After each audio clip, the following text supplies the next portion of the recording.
Welcome students, welcome to my channel Rishabh life sciences. तो आज हम आगे के क्वेश्चंस जो हैं वो मैं करवाऊंगा। सेल बायोलॉजी के टॉपिक से ये रहेंगे। आगे क्वेश्चंस जो हैं वो मैंने लिखे हुए हैं, नोट्स बनाए हुए हैं, तो आंसर भी लिखा है, क्वेश्चन भी लिखा है, सब कुछ लिखा है। तो एज अ रिवीजन आप जो है ना, जो डीबीटी की एग्ज़ाम की या फिर कोई भी एग्ज़ाम की रिवीजन कर रहा है, पार्ट बी की भी, CSR लेवल की, पार्ट बी की, तो फिर उसके लिए लेक्चर्स जो हैं वो इम्पोर्टेंट हो जाते हैं। तो चलिए शुरू करते हैं। पहला क्वेश्चन है कि सिग्नल रिकॉग्निशन पार्टिकल में क्या क्या होता है। सिग्नल रिकॉग्निशन पार्टिकल में complex of single RNA and multiple protein, एक कॉम्प्लेक्स होता है, सिंगल आरएनए का कॉम्प्लेक्स होता है और मल्टीपल प्रोटीन्स उसमें प्रेजेंट होते हैं। नेक्स्ट देखते हैं, जूम कर देता हूँ थोड़ा। हाँ, नेक्स्ट देखते हैं molecular basis of Chediak Higashi syndrome. Chediak Higashi syndrome का मॉलिक्यूलर बेसिस क्या होता है। उसमें एक लिस्ट नाम का एक वो होता है जो कि रेगुलेट करता है प्रोटीन की टारगेटिंग को, और mutation of on protein involve intracellular trafficking of regulation. अगर म्यूटेशन हो जाएगी तो क्या होगा, इंट्रासेलुलर जो है, इंट्रासेलुलर ट्रैफिकिंग देखने को मिलेगी प्रोटीन की, जो कि इंट्रासेलुलर ट्रैफिक मतलब within the cell trafficking देखने को मिलेगी, जो कि नहीं चाहिए ऑब्वियसली। तभी ये क्या कहते हैं, सिंड्रोम देखने को मिल रहा है। तो आगे बढ़ते हैं। SRP signal recognition particle selectively recognize ER signal sequence on newly synthesize protein due to.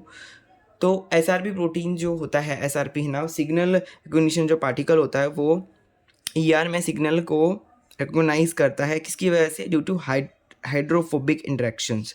Hydrophobic interaction की वजह से वो कर पाता है, क्योंकि जैसे ऑब्वियसली जो है उसमें मेम्ब्रेन का फ़र्क है, तो फिर इसलिए हाइड्रोफोबिक इंटरेक्शन देखने को मिलती है।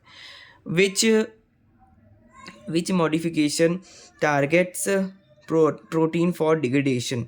Obviously ubiquitination. ये तो बहुत डायरेक्ट क्वेश्चन है और इजी भी है। KDL sequence in M ER luminal protein is responsible to. किसके लिए रिस्पॉन्सिबल है? KDL सीक्वेंस जहाँ पर है इज रिस्पॉन्सिबल टू। इसका मैंने ये पिछली बार भी बताया था कि जब KDL सीक्वेंस जहाँ पर प्रेजेंट है उसका मतलब है कि वहाँ पर वो रहेगा। कौन रहेगा? प्रोटीन ER में रहेगा। ठीक है, तो यही लिखा है यहाँ पे। KDL सीक्वेंस जो किसके लिए इंपॉर्टेंट है? प्रोटीन के स्टे के लिए इंपॉर्टेंट है in ER। Also for retrieval of luminal protein from Golgi to ER। और रिट्रीवल मतलब जो चीज़ ER में जाए, कि भाई प्रोटीन ER में जाए। अगर KDL सीक्वेंस है इसका मतलब है कि प्रोटीन ER में जाए, और अगर ER में नहीं गया हुआ है तो हाँ, ER में जाना मतलब गोल्जी में है, अगर कहीं और है तब भी ER में जाए, और अगर ER में है तो ER में ही रहे।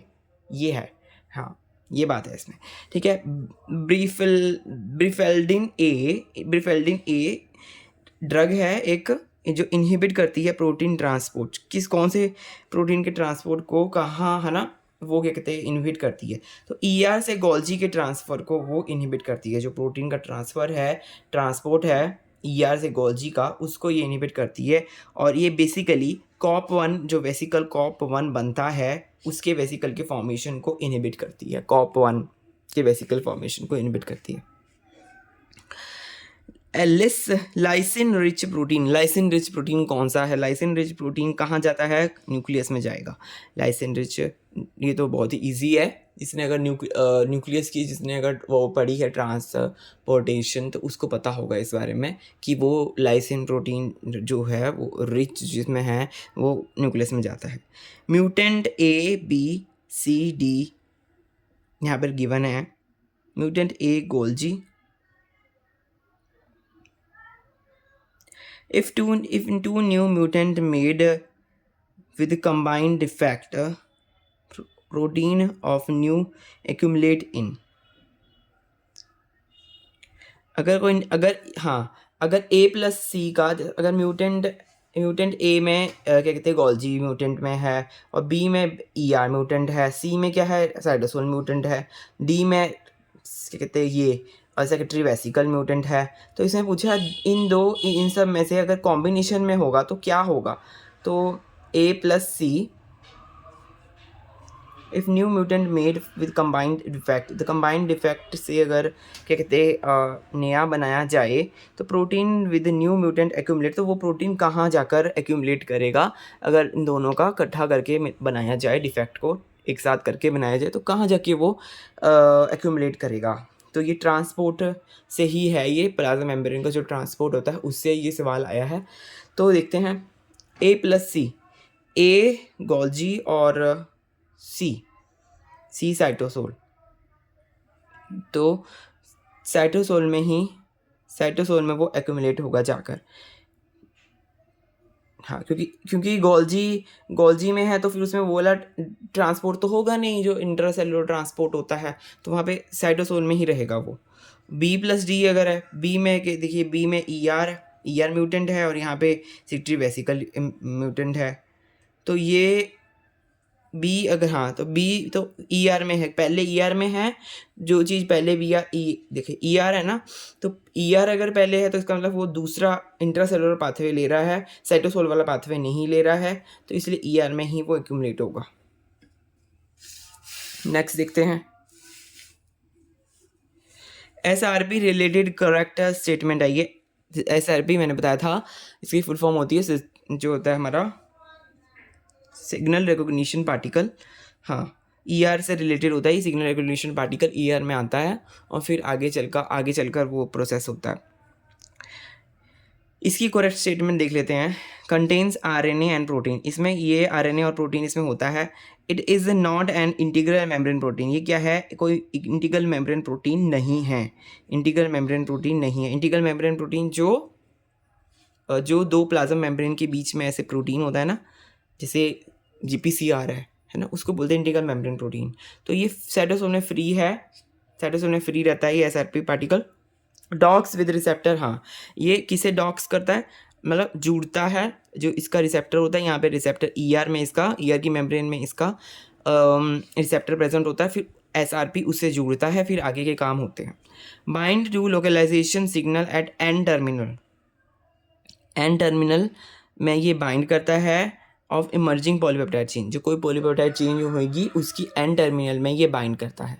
तो ये इसमें इंपॉर्टेंट है। तो चार में से ये चीज़ यहाँ पे अगर पूछा जाएगा कि क्या गलत है, तो अगर यहाँ पे नॉट ना दिया होता it is an integral membrane protein, तो ये चीज़ गलत हो जाती है यहाँ पे। तो इसलिए ये मैंने लिखा है ताकि ये छोटी छोटी बातों का हमें पता हो, और ये सारे BYQs ही हैं जो मैंने लिखे हुए हैं।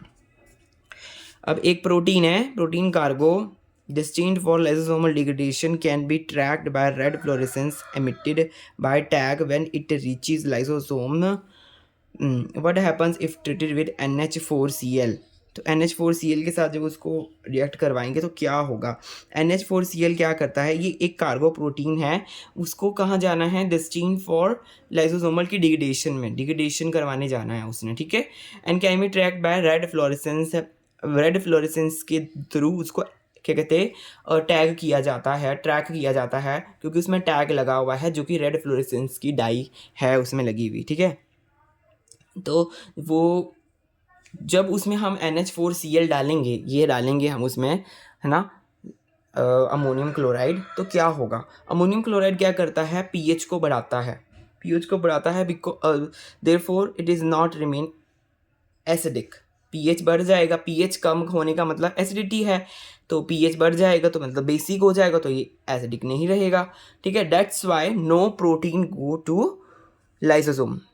इसकी वजह से क्या होगा, प्रोटीन जो है वो लाइसोसोम में नहीं जाएगा और हमारे को रेड फ्लोरेसेंस भी देखने को नहीं मिलेगी, क्योंकि वो जाएगा ही नहीं तो फ्लोरेसेंस देखने को मिलेगी ही नहीं। ये होगा ये, क्योंकि ये एसिडिक नहीं रहा, इसमें हमने ये डाल दिया क्या ये अमोनियम क्लोराइड डाल दिया, इसका pH बढ़ गया, तो pH बढ़ गया तो लाइसोम में नहीं जा पाया, और फिर अगर लाइसोम में नहीं जा पाएगा तो हमारे को रेड लाइट जो है वो देखने को मिलेगी नहीं। ये क्वेश्चन आया था। नेक्स्ट देखते हैं, protein are glycosylated in ER। ये हमें पता है कि प्रोटीन की जो है वो ग्लाइकोसाइलेशन होती है, जैसे मॉडिफिकेशन वगैरह हमें पता है ना, मॉडिफिकेशन होती है इसकी प्रोटीन्स की, तो ER में इसकी ग्लाइकोसाइलेशन होती है, जो कि ओलिंग ग्लाइकोसाइलेशन और गोल्जी में होती है, और ER में एनलिंग ग्लाइकोसाइलेशन होती है। In final structure the glycan moieties glycan के जो कंपाउंड्स हैं बेसिकली, हाँ ग्लाइकेन के जो पूरे स्ट्रक्चर है, मोइटीज मतलब structure, are typically present in, तो वो कहाँ प्रेजेंट होंगे प्रोटीन अगर ई, हाँ तो on the surface of protein कहाँ होंगे, सरफेस में होंगे, बिकॉज कार्बोहाइड्रेट्स होते हैं ये, जो ग्लाइकोसाइलेशन होती है ये कार्बोहाइड्रेट्स होते हैं और ये हमेशा बाहर ही रहते हैं, अंदर नहीं जाते, ये हमेशा इसलिए बाहर ही प्रेजेंट होंगे, on the surface of the protein ये प्रेजेंट होंगे। सो बहुत इजी है। और चीज़ें देखते हैं, यहाँ पे मैंने मैच द फॉलोइंग्स के सीधा आंसर्स लिखे हुए हैं, तो एक बार उसको देख लेते हैं। सिग्नल रिकॉग्निशन पार्टिकल किससे मैच करता है, ये मैच करता है ribo nucleoprotein complex, ribo nucleoprotein complex for signal peptide. Obviously ये हमें अगर इतना भी नहीं पता कि ये कौन सा राइबो न्यूक्लियोप्रोटीन है कि नहीं है, हमें ये पता है कि ये सिग्नल पेप्टाइड है, तो ये लिखा हुआ है, तो इसलिए इसका ऑप्शन यही होगा मैच में। PDI1 ये तो बहुत आसान है, ये डाइसल्फाइड बॉन्ड से क्या कहते हैं कनेक्टेड है, तो इसका आंसर है कि फॉर्मेशन किसके बनाने में मदद करता है, डाइसल्फाइड बॉन्ड की फॉर्मेशन करवाने में ये मदद करता है PDI, फॉस्फोडाइस्टरेज। BIP जो है, BIP क्या होता है, BIP एक प्रकार का चैपेरॉन है जो कि ER की ल्यूमन में प्रेजेंट होता है। ओके ये होता है ER की ल्यूमन में प्रेजेंट, जो कि एक प्रकार से मदद करवाते, चैपेरॉन ये एक्सेसरी कंपोनेंट्स होते हैं जो कि मदद करवाते हैं फंक्शनिंग करवाने में, इनका कोई बेसिकली ऐसा कोई रोल होता नहीं है चैपेरॉन का, स्ट्रक्चरल कंपोनेंट्स होते हैं। GPI क्या करता है, GPI लिंक लिपिड एंकर किसकी तरह काम करता है, लिपिड के एंकर की तरह काम करता है, एंकर मतलब जोड़ना, lipid anchor for membrane attach protein, जो मेम्ब्रेन अटैच प्रोटीन है उनके लिए ये लिपिड के एंकर की तरह काम करता है, उनको जोड़ता है। एंकर शिप में जो एंकर होता है वो भी समुद्र में जब फेंकते हैं तो उसका मतलब जोड़ने का मतलब, इसलिए एंकर का मतलब ये है कि एंकर, लिपिड को एंकर करके रखना, उसको पकड़ के रखना, जो मेम्ब्रेन अटैच प्रोटीन है उसके लिए, उसके साथ लिपिड को एंकर कर रहा है, किसके साथ, मेम्ब्रेन अटैच प्रोटीन के साथ। तो ये कुछ इंपॉर्टेंट थी बातें, तो आप ऋषभ लेसन्स को जरूर सब्सक्राइब करें। और आगे बढ़ते हैं हम, which has a signal peptide कौन सा है, हीमोग्लोबिन लिखा है, मायोग्लोबिन लिखा है, इम्यूनोग्लोबिन लिखा है, लेग हीमोग्लोबिन, तो इम्यूनोग्लोबिन जो है ये ही सिग्नल पेप्टाइड है, इम्यूनोग्लोबिन। बेसिकली ये तो सिग्नल की तौर पे है, जो हमारी एंटीबॉडीज़ होती हैं इम्यूनोग्लोबिन, एंटीबॉडीज़ मॉलिक्यूल्स, वो एक प्रकार के सिग्नलिंग कंपोनेंट्स होते हैं, सिग्नल पेप्टाइड्स होते हैं। Dye infect into plant cell might be able to enter on adjacent cell through, अगर हम प्लांट सेल में डाई को इंजेक्ट कर देंगे तो कितना बेसिक क्वेश्चन है ना, तो क्या होगा, तो वो एडजेसेंट सेल में जाएगी, है ना, ये तो मैं बता एडजेसेंट सेल में जाएगी, तो क्यों जाएगी, ऑब्वियसली प्लाज्मोडेस्माटा की वजह से जाएगी, ये प्लाज्मोडेस्माटा की वजह से, क्योंकि उसमें ये प्लाज्मोडेस्माटा क्या है, किसी कोई बॉटनी का स्टूडेंट है उसको पता होगा, प्लाज्मोडेस्माटा बीच के कनेक्शंस होते हैं, सेल के बीच में ऐसे ऐसे कनेक्शंस होते हैं, वहाँ से वो ट्रैवल करता है ना, जो भी जा रहा होता है उसमें, उसके अंदर से पानी वगैरह कुछ भी है, कोई भी सॉल्यूट है, तो वो उसके अंदर से प्लाज्मोडेस्माटा के थ्रू ही वो पास करते हैं। Common property to all cytoskeleton motor protein like kinesin, dynein and myosin। हाँ कोई भी मोटर प्रोटीन होता है, मोटर प्रोटीन जो बेसिकली अंदर क्या कहते हैं ट्रैवल करती हैं, साइटोस्केलेटन किसी ने पढ़ा होगा तो उसे पता होगा, ये एक प्रकार से जुड़ते हैं, टूटते हैं और ट्रैवल भी करते हैं। मायोसिन कितना ट्रैवल करता है, कार्गो को लेके जाता है, कार्गो मतलब कोई भी कंपाउंड है उसको ऐसे ऐसे करके काइनेसिन भी ऐसे लेके जाता है, चल के जाता है, किसी ने अगर डिटेल वे में पढ़ा है तो उसे पता है। तो इन सब चीज़ों में ये चलते हैं, इनकी मूवमेंट होती है, वो मूवमेंट क्यों हो रही है, इन सब में ये कॉमन है कि इनमें एक ATPase एक्टिविटी होती है, इसकी वजह से ये मूव करते हैं अंदर। तो मेन बात होगी कि इसके अंदर ATPase एक्टिविटी है, सो दैट्स ऑल, ये बात थी इसकी, तो है ना। तो अब आगे बढ़ते हैं, तो देखते हैं which protein or polysaccharide to which membrane are capable of binding is normal plasma membrane component। Which protein और पॉलीसेक्राइड, कौन सा प्रोटीन या पॉलीसेक्राइड है जो कैपेबल है, किस चीज़ के कैपेबल है, to bind to normal plasma membrane component, किसी नॉर्मल प्लाज्मा मेम्ब्रेन कंपोनेंट से बाइंड करे कि भाई उससे उसके ही कैपेबल है, इंटीग्रिन जो होता है वो कैपेबल होता है। Amino acid sequence of novel membrane protein contains 4 immunolike IG like domains. Okay, ठीक है, एक अमाइनो एसिड सीक्वेंस है, उसका क्या है, उसका मेम्ब्रेन है, 4 आईजी लाइक सीक्वेंस है एंड 6 फिब्रोनेक्टिन लाइक रिपीट्स हैं उसके अंदर। दिस प्रोटीन इज मोस्टली, ये क्या है, तो ये है एक प्रकार का सेल एडिशन मॉलिक्यूल। ये तो आपको याद ही करना पड़ेगा क्योंकि थोड़ा क्रैमिंग वाला पार्ट है ये, जो हम हमारा जो ये वाला पार्ट होता है, जो हम जो बेसिकली एडिशन मॉलिक्यूल्स होते हैं, जो कैम है और भी कई प्रकार के इंटीग्रिन जो है ना, ये सारे क्या हैं, ये बहुत ही इनको लर्न ही करना पड़ता है, ऐसे ये लर्न ही नहीं होते क्योंकि ये बहुत क्रैमिंग वाला पोर्शन है। तो ये लर्न कर लें कि भाई ऐसे आपस में कनेक्टेड है amino acid novel protein like repeats, जिसमें आईजी लाइक रिपीट्स हैं और 6 फिब्रोनेक्टिन लाइक रिपीट्स हैं, वो क्या है, कैम मॉलिक्यूल है, cell adhesion molecule, CAM, CAM. Keratin intermediate filaments are synthesized in cytoskeleton of cells. Disulfide binds cannot be formed in cytoplasm. However, the keratin fibers are in skin cross-linked by disulfide bonds. तो ये कह रहा है कि keratin fibres जो होते हैं intermediate filaments के जो होते हैं ना साइटोप्लाज्म में, जो साइटोस्केलेटन और सेल में साइटोप्लाज्म में, वो क्या कहते हैं, can not formed in cytoplasm, cell sulphide can not form cytoplasm, तो साइटोप्लाज्म नहीं बनाते। हाउएवर जबकि जो केराटिन वाले हैं वो बनाते हैं।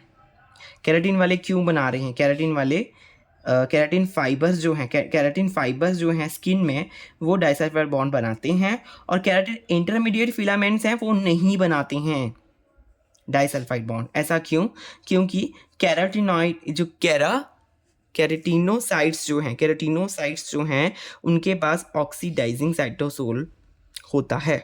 मतलब ऑक्सीडाइजिंग साइटोसोल मतलब कि वो डाइसल्फाइड बॉन्ड को फॉर्मेशन करने में मदद करता है, ऑक्सीडाइजिंग नेचर होता है वहाँ पे, ठीक है। वहाँ पे साइटोसोल, उस साइटोसोल में क्या कहते हैं, ये बन सकते हैं डाइसल्फाइड बॉन्ड्स, इसलिए वहाँ पे, क्योंकि वहाँ का एनवायरनमेंट ऐसा है, ऑक्सीडाइजिंग एनवायरनमेंट है। दो प्रकार के होता है ना, जैसे रिड्यूसिंग एनवायरनमेंट होता है, ऑक्सीडाइजिंग एनवायरनमेंट होता है, तो ऐसे ही ये ऑक्सीडाइजिंग एनवायरनमेंट यहाँ पर है, जिसकी वजह से वो वहाँ पे बन पा रहे हैं, मतलब इसलिए वो बॉन्ड बनने की वहाँ पे अच्छी वो है संभावना। आगे बढ़ते हैं। Cytoskeleton organisation of cell is regulated by, कौन है जो साइटोस्केलेटन के ऑर्गेनाइजेशन ऑफ सेल को रेगुलेट करते हैं, ये रो GTPase जो होते हैं वो उनको रेगुलेट करते हैं। रो GTPase नाम के जो कंपाउंड्स होते हैं वो उनको रेगुलेट करते हैं। Which intermediate filament protein is present in nucleus, कौन सा जो इंटरमीडिएट फिलामेंट है वो न्यूक्लियस में प्रेजेंट होता है। लैमिन जो होता है इंटरमीडिएट फिलामेंट वो न्यूक्लियस में प्रेजेंट होता है। क्रैमिंग पोर्शन है, बिल्कुल ही क्रैम करने वाला है। जरूर आप लाइफ साइंसेस को सब्सक्राइब करें, और आप अगर DBT का एग्ज़ाम दे रहे हैं तो भी तो फ़ायदेमंद है ही, और ये आगे चलकर भी फ़ायदेमंद रहेगा लेक्चर, क्योंकि अगर जो DBT अब मर्ज ही हो रहा है, और DBT से रिलेटेड जो भी क्वेश्चंस हैं वो मैंने इसमें सब लिखे हैं, क्योंकि जब मर्ज होएगा तो थोड़ा सा पैटर्न आई थिंक बदलेगा, और मर्ज होगा तो ये सब हमें पढ़ना ही पड़ेगा जो हम DBT के लिए पढ़ते हैं, और उस लेवल के जो क्वेश्चंस हैं उससे तो हमें डील करना ही पड़ेगा।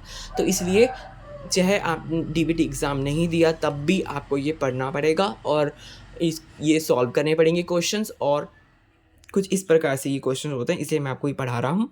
तो बाद में भी आप इसको पढ़ें, और CSR के पार्ट B के लिए तो बहुत इम्पॉर्टेंट है ही, इस बार के लिए भी और हमेशा के लिए भी, आगे चलकर भी। तो चलिए देखते हैं। Cargo has to be deliver from the centre of the cell to cell periphery, centre of the cell to cell periphery. Cargo जो है डिलीवर हो रहा है सेंटर ऑफ द सेल से लेके पेरिफेरी की तरफ हो रहा है, यूजिंग माइक्रोट्यूब्यूल नेटवर्क। माइक्रोट्यूब्यूल के जो नेटवर्क्स हैं उसके थ्रू वो जा रहा है, और वो कार्गो जो है वो पहुंच रहा है, ठीक है।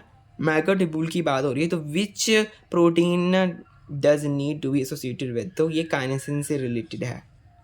माइक्रोट्यूबुल की क्योंकि यहाँ पे बात हो रही है, ये काइनेसिन से रिलेटेड है। काइनेसिन ऐसे ऐसे कार्गो लेके जाते हैं, आपको पता ही है, याद रखना है कि ये माइक्रोट्यूबुल जो है वो काइनेसिन से रिलेटेड है। गैप जंक्शन कहाँ पे नहीं होते, आरबीसीज में गैप जंक्शन नहीं होते। Lipid with signal transducing activity, signal transducing activity वाले जो लिपिड्स होते हैं कौन कौन से होते हैं, PIP2, और PIP2 जो है उसकी फुल फॉर्म क्या है, PIP2 की फुल फॉर्म जो है, ये लिपिड्स है जो जिसकी ट्रांसड्यूसिंग एक्टिविटी है, फुल फॉर्म है पॉली फॉस्फोटिडाइल इनोसिटोल 4,5 बिसफॉस्फेट, इसकी फुल फॉर्म है। और इसकी देखिए IP3 और डैग में ये टूटता है, ये तो हमें पता ही होगा, ये कैंप पाथवे है, ठीक है।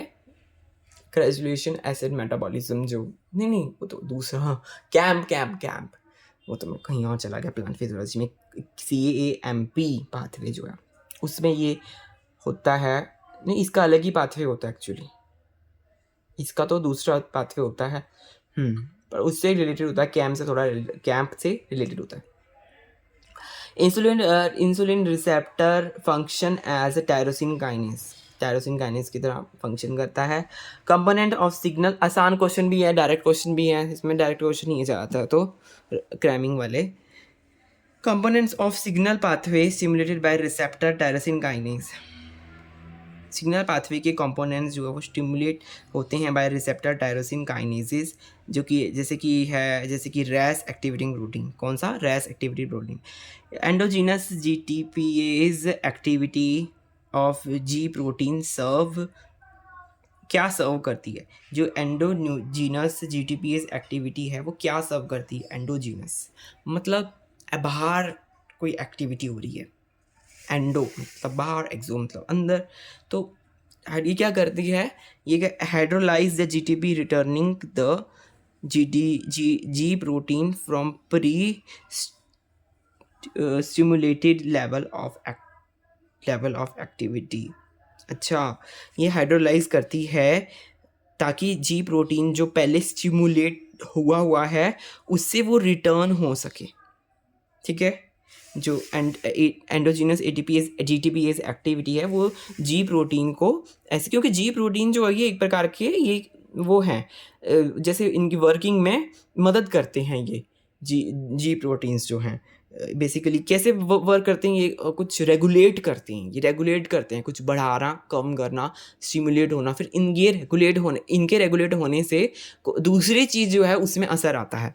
तो अगर ये पहले से स्टिमुलेटेड है तो इनका वापस नॉर्मल स्टेट में आना भी ज़रूरी है, तो इसलिए वो कौन करता है काम, वो जो GTP है, हाइड्रोलाइज GTP जो GTPase एक्टिविटी है, वो GTPase एक्टिविटी जो है वो यहाँ पर काम कर रही है। GTPase एक्टिविटी जो है वो इन G प्रोटीन्स को वापस उनकी अपनी स्टेट में लेके आ रही है, मतलब एक्साइट हो जाते हैं, स्टिमुलेटेड है ना, तो स्टिमुलेटेड से वो द्वारा नॉर्मल स्टेट में आ जाएंगे, ताकि जैसे GTP मतलब कि भाई वो स्टिमुलेटेड है, और अगर हाइड्रोलाइज हो जाएगा तो GDP बन जाएगा, तो GDP बन जाएगा तो वो अपनी नॉर्मल स्टेट में आ गया, और GTP वाला है तो मतलब वो एक्साइटेड है, स्टिमुलेटेड है, तो ऐसा है, ये समझिए।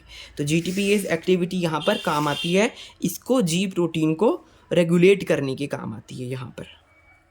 होपफुली समझ आ गया होगा आपको। नेक्स्ट देखते हैं, एन एक्स्ट्रा सेलुलर लिगेंड क्या करता है, may elicit different response in various cells that have receptor for ligand.